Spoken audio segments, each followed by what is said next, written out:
خلالنا ومن قبلنا، واحنا فقط المسؤولين عنها. انا احمد سرور، امجد حجازين، وسليمان زواهري.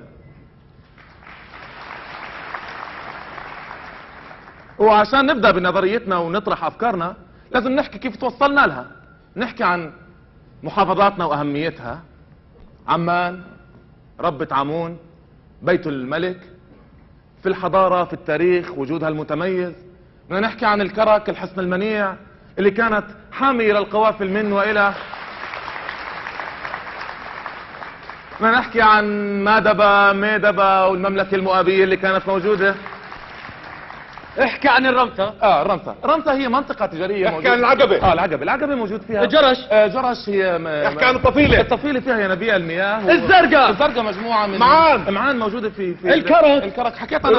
الرويشد هو حق الرويشد. حكيت الرويشد هلا بس. البحر الميت. برشلونة.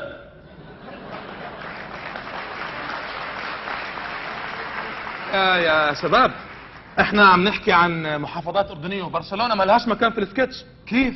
برشلونة محافظة أردنية تقع في جنوب الأردن ويحدها من الشمال.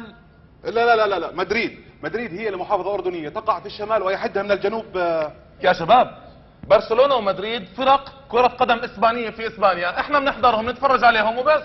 كيف؟ بس أنا حاط علم لبرشلونة هالقد بغرفتي. وانا حاط علم لمدريد هالقد اكبر من هالقد تبعته بغرفتي. شوي شباب. هلا احنا في عنا مجموعه مشاكل، في عنا ايجابيات وفي عنا سلبيات، بس في اشي احنا بنسميه حسب نظريتنا اسمه الانقسام الاولي، الانقسام البرشلوني المدريدي. ولو صارت واقعة الكلاسيكو ممكن نتقسم ويصير بينا مشاكل. ولا بفهم انك مدريدي. انت اللي واحد برشلوني. ولا فيش كلر تلبسه على قدك.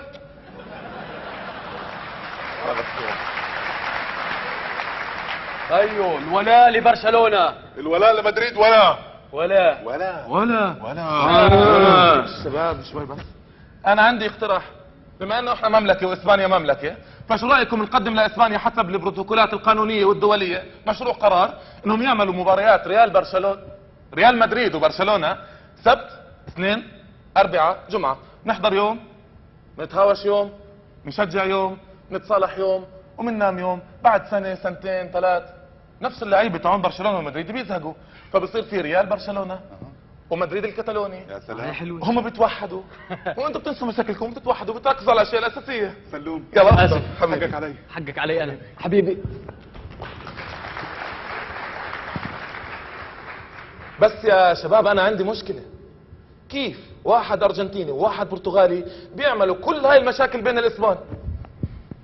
فوش حالهم؟ انا الاسبان انت غشيم عنهم طول عمرهم هيك. ما بيحكوش عربي، بيحكي له السي، يعني مثلا بدي 5 دنانير بقول له السي، يعني بحر، مش فاهم. لا الفكره انه بيحكوش عربي، كيف قادرين يفهموا مع بعض؟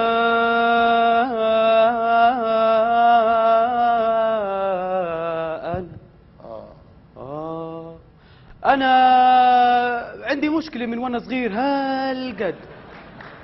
مشكلتي من وانا صغير هالقد كانت مشكلتي مع شاب صاحبي. هذا الشاب صاحبي درسنا انا وياه بالحضانه، كنا بنناغي، انا كنت بناغي احسن منه، بالمدرسه كنت انا الاشطر منه، بالجامعه كنت انا الاشطر منه، اشطر منه بكل شيء، اشطر منه في الاكل، في الركض، في السباحه، في الدراسه، حتى انا اطول منه. صاحبي هذا دخلنا انا وياه المدرسه، كنت انا الاول، دخلنا الجامعه زي ما قلت كنت انا الاول، اخذت الجامعه ب3 سنين ونص وهو اخذها ب7 سنين. انا ركضت على ديوان الخدمه المدنيه وقدمت طلب ورقمي لليوم 3500، وهو بعد 7 سنين دراسه اخذ فيتامين واو وما شاء الله وضعه، لانه انا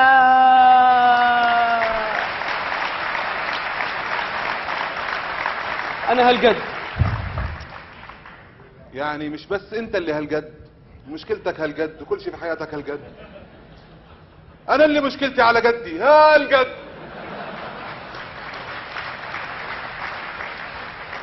انا قدمت توجيهي وجبت معدل عالي فوق. لا معدل فوق. بس لما رحت ادرس جامعه لقيت انه اسعار الجامعه غاليه نار فوق اكثر من الفوق اللي انا جبته بالتوجيهي. اوف. فقلت يا ولد اشتغل لك سنتين ثلاث بتأمن حالك وبعدين بترجع بتكمل دراستك. وفعلا اشتغلت نجار واعطوني قطعه خشب ظليت انحت فيها لحد ما صارت طولك. يعني قلت انا يعني بعد سنتين ثلاث راح حلم الجامعه وقلت يا ولد خلص كون اسره وعيش مستقر بحياتك. وفعلا فعلا لقيت بنت ثوبها من ثوبي، حبيتها مستورة، ورحت عشان اقول لها عشان فقالت لي في مشكلة لانه هي كانت سنية كاثوليك من الشمال وانا كاثوليك سن من الجنوب، فقالت لي ما بصير. قلت لها لا لا انا راح الاقي حل، ما هو انا لازم الاقي حل. فبحشت باصلي، بحشت تحت كمان تحت ولقيت انه صحيح انه انا كاثوليك سني من الجنوب بس الي اصول بالشمال. فكثير انبسطت ورحت لها عشان اقول لها، لقيتها هي كمان بحشت تحت اكثر من التحت اللي انا بحشته. طلعت هي صحيح سنية كاثوليك من الشمال بس لها اصول بالشرق. فانا رحت على الشرق عشان اشوف شو المشكله، حكوا لي لا مشكلتك مش انا اروح على الغرب. فرحت على الغرب وبعدين طلعت على الشمال بعدين نزلت على الجنوب بعدين هو انا اساسا ما بعرفش شو الفرق بينهم. حلها.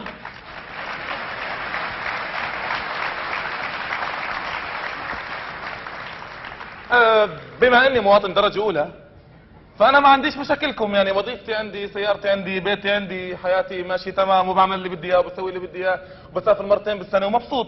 بس انا شفقان عليكم وحاب اساعدكم. الحل هو كالتالي: معاي حبة متخيلة إلك وحبة متخيلة إله. هاي الحبة المتخيلة لما تبلعها بتنام 20 سنة، ما بتكبر يوم، ما بيطلع لك تجاعيد، ما بيتغير شكلك. تصحى بعد 20 يوم بنكون صلحنا البلد، بتصير جنة وبتعيشوا فيها زي ما بدكم. نعد وناكل. للثلاث وابلع.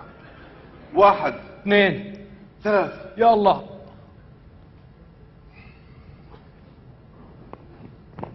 وبعد 17 سنة و6 شهور.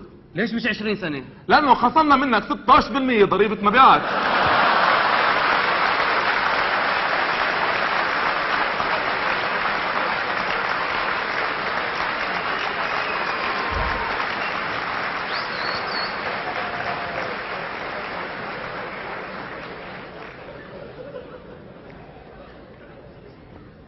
في شيء غير ضريبة المبيعات؟ في ضريبة الضريبة اللي هي كيف؟ اللي هي 20% من كل 20%.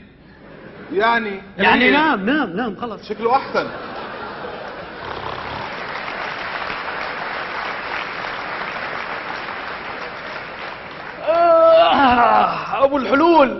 ابو الحلول يا اخي، شو اخبار الفساد في البلد؟ الفساد حطيناه بالمتحف وبنزوره كل اثنين واربعاء. اوه.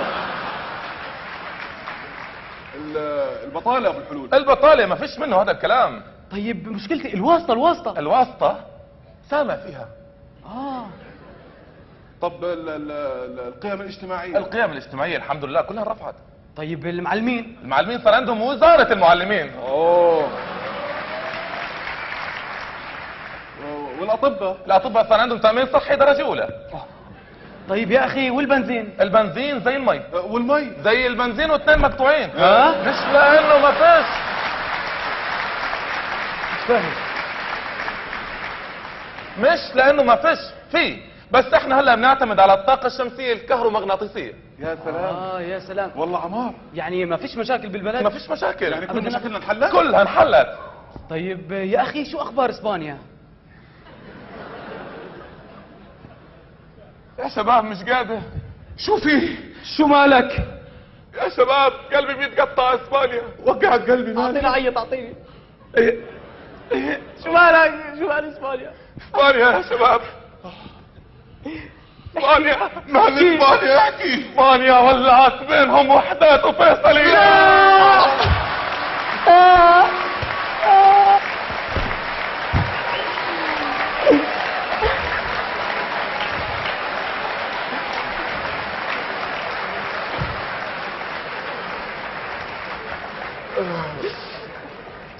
شباب شو رايكم نطلع على اسبانيا ونشارككم بتجربتنا الديمقراطيه؟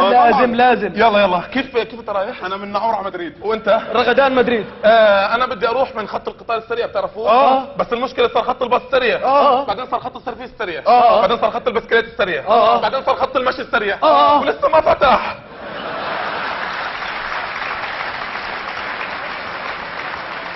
اقول لكم بنلتقي هناك. اوكي يلا على دوار مدريد. يلا دوار مدريد. بس شباب في اشي. هلا انت نمت 20 سنه. نمت أنت 20 سنة. هلا في اشياء تغيرت.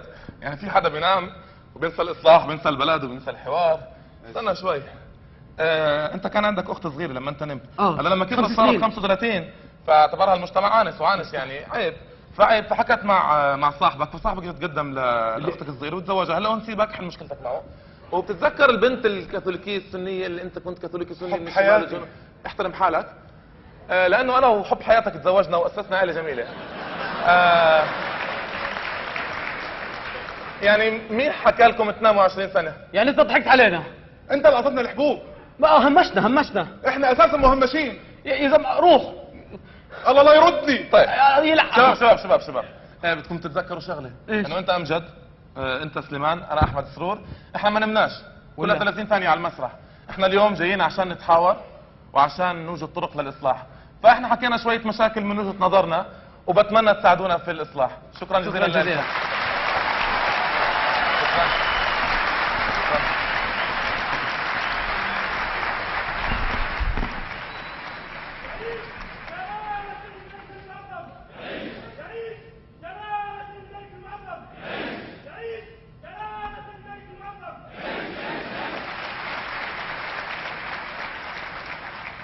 الرؤية لواقع الشباب تركز على الحوار كآلية وطنية ثابتة بين الدولة والشباب وبين الشباب أنفسهم لاطلاعهم على